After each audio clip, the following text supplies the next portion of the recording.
सफेद भौंह वाले ईगल राजा को मारने के लिए उसने मोमबत्ती को जोर से मुक्का मारा, लेकिन मोमबत्ती अपने रास्ते से हट गई। यह देखकर सफेद भौंह वाले ईगल राजा ने जल्दी से उड़ान भरी और मोमबत्ती को खुद को गंभीर रूप से घायल देखकर कोंगटोंग संप्रदाय के बुजुर्ग तुरंत दौड़े और ईगल राजा पर हमला किया, उसे खून उगलने तक पीटा। जब उसने सोचा कि जीत उसकी है, उसे उम्मीद नहीं थी कि ईगल राजा ने अचानक ताकत लगाई, सीधे उसके हाथ पैर तोड़ दिए और फिर उसे एक तरफ फेंक दिया। बगल में कोंगटोंग शिष्य को उसे वापस ले जाना पड़ा। जब कोंगटोंग गुट हमला जारी रखना चाहता था, वुडांग गुट ने उन्हें रोक दिया।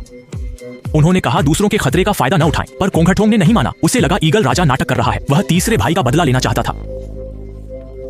इसी समय सोंगडेक्सिया भी आ गए और बुजुर्ग ने कहा अगर वह ईगल सेडान को नहीं हिला सकता तो सेडान की लौ बुझा दो। उसने बगल की मोमबत्ती को मुक्का मारा, भारी मोमबत्ती तुरंत पवित्र आग की ओर उड़ गई। सफेद भौंह वाले ईगल राजा ने जल्दी से अपने शरीर से उसे रोक लिया और इस झटके ने ईगल राजा को वापस लड़ने की क्षमता से वंचित कर दिया। कोंगटोंग बुजुर्ग ईगल राजा को खत्म करना चाहते थे, वूजी अचानक प्रकट हुआ और उन्हें एक तरफ धकेल दिया। गुस्से में बुजुर्ग ने पूछा वूजी कौन है? वूजी ने कहा वह जेंग न्यू है। फिर भी बुजुर्ग ईगल राजा को मारना चाहता था, लेकिन वूजी ने उसे बुरी तरह पीट दिया। इसके बाद उसने जल्दी से ईगल राजा का इलाज किया। स्थिर हालत में ईगल राजा अभी भी कोंगटोंग गुट से लड़ना चाहता था, लेकिन बगल में वूजी ईगल राजा के लिए लड़ना चाहता था। इससे कोंगटोंग संप्रदाय के बुजुर्ग को गुस्सा आया। वह चाहता था कि वूजी 7 चोट वाले मुक्के की ताकत देखे, लेकिन उसे उम्मीद नहीं थी। वूजी ने 7 चोट वाले मुक्के के खतरों के बारे में बता दिया, जिससे कोंगटोंग संप्रदाय उसने कहा कि उसका 7 चोट वाला मुक्का दुनिया में सबसे अच्छा है, लेकिन लड़के को विश्वास नहीं हुआ। उसने कहा 7 चोट वाला मुक्का सिर्फ कचरा है। इससे कोंगटोंग बुजुर्ग इतना गुस्सा हुआ कि उसने लड़के को मुक्का मारा, लेकिन उसे उम्मीद नहीं थी। लड़के की आंतरिक शक्ति बहुत गहरी, यह देखकर थोड़ी ही देर में उछाल जल्दी से एकजुट हुए, लेकिन लड़का अभी भी न तो झुका और न ही बचा। अपनी मुट्ठी को खुद पर मारने देते हुए अगले पल में लड़के ने उन दोनों को हिला दिया, लेकिन उन्हें जो उम्मीद नहीं थी वह यह थी कि उन्होंने 7 चोटों की मुट्ठी के छिपे घावों को ठीक कर लिया। इससे दोनों ने लड़के की सद्गुण से प्रशंसा की। बाद में लड़के ने तांग वेनलियांग का इलाज किया, पर तांग ने कहा यह छोटा एहसान उन्हें दानव संप्रदाय से शिकायत भुलाने नहीं देगा।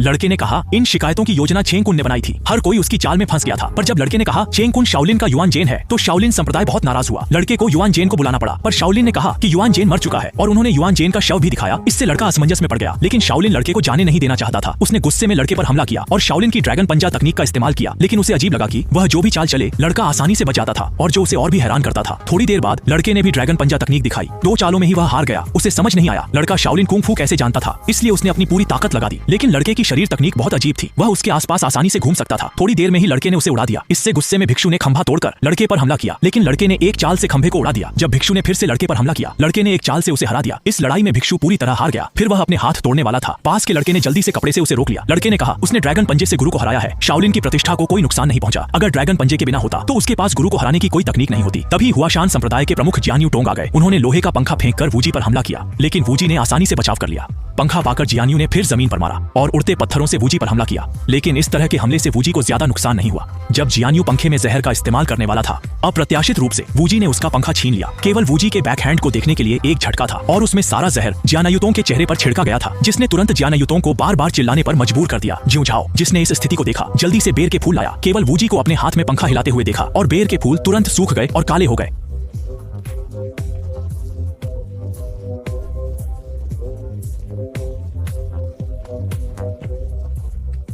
इससे सभी को यह भी पता चला कि जियान्यू जहर का इस्तेमाल करना चाहता था। उसके बगल में जियान्यू टोंग ने जल्दी से वूजी को खुद को मारने के लिए कहा। उसने कहा कि उसे सुनहरे रेशम के कीड़े ने जहर दिया था। इस दुनिया में कोई भी उसे ठीक नहीं कर सकता था। वूजी ने कहा कि अगर वह अपने पापों को स्वीकार करे तो वह उसे विषहरण करने में मदद कर सकता है। पता चला कि जियान्यू टोंग ने शुरुआत में अपने बड़े भाई को मार डाला और फिर चोरी का सामान प्रसिद्ध संप्रदाय को लगा दिया। वूजी ने कहा कि हुआशान और मिंगजियाओ का कोई त्योहार नहीं था, लेकिन वूजी को उम्मीद नहीं थी। हुआशान गुट ने कहा कि वूजी ने उन्हें सबके सामने मूर्ख बनाया और वे वूजी को चुनौती देना चाहते थे। दूसरों की नजर में यह एक साधारण मोमबत्ती थी, लेकिन वूजी के हाथों में यह एक अद्वितीय दिव्य हथियार था। केवल यह देखने के लिए कि हुआशान संप्रदाय के बुजुर्गों ने वूजी पर हमला किया। उसे उम्मीद नहीं थी कि इस भारी मोमबत्ती ने महान शक्ति का प्रयोग किया और उन्हें 2 से भी कम चालों में हरा दिया। इस समय हे ताइचोंग और कुनलुन संप्रदाय की उनकी पत्नी बाहर आई। उन्होंने कहा कि हुआशान की लियांगी चाकू तकनीक वास्तव में शक्तिशाली है। पता नहीं उनकी तलवारबाजी से किसका रंजिश ज्यादा है। फिर वे चारों वूजी से निपटने के लिए एकजुट हो गए, लेकिन उन्हें उम्मीद नहीं थी। वूजी ने वास्तव में मेई जी डांग हथियार का एक टुकड़ा तोड़ दिया। वूजी को इस तरह खुद का अपमान करते हुए देखकर शी हुआजी तुरंत दौड़ पड़ा, लेकिन उसे वूजी के एक चाल से वापस पीटने की उम्मीद नहीं थी। इस स्थिति को देखकर चारों ने वूजी पर हमला करने के लिए एकजुट हो गए, केवल यह देखने के लिए कि वूजी जल्दी से बचाव कर रहा था। लेकिन चारों की चालें बहुत अजीब थीं। मेई यिहुई ने वूजी को नीचे की हवा में फंसा दिया। इस स्थिति को देखकर जो जिरुओ ने जल्दी से याद दिलाया। धीरे धीरे वूजी ने भी उनकी चालों को समझ लिया। इससे श्रीमती हे विशेष रूप से क्रोधित हो गईं। उसने जो जिरुओ को दूसरों के मामलों में न पड़ने की चेतावनी दी। इस पर जिरुओ जल्दी से चुप हो गया, लेकिन इस समय वूजी ने पहले ही उनकी चालों को समझ लिया था। देखा कि उसने कुछ ही चालों में सबको एक तरफ कर दिया। उन्होंने दुश्मन को हराने के लिए अपने हथियार फेंक दिए और फिर पागलों की तरह वूजी पर हमला किया, लेकिन उन्हें उम्मीद नहीं थी। वूजी ने वास्तव में कचियान कुंदाई यी का इस्तेमाल किया। मेई यिहुई ने उन्हें जमीन पर गिरा दिया। इस स्थिति को देखकर कई लोगों ने हथियार उठाकर चुपके से हमला करना चाहा, लेकिन वूजी ने चतुराई से बचाव किया। उनकी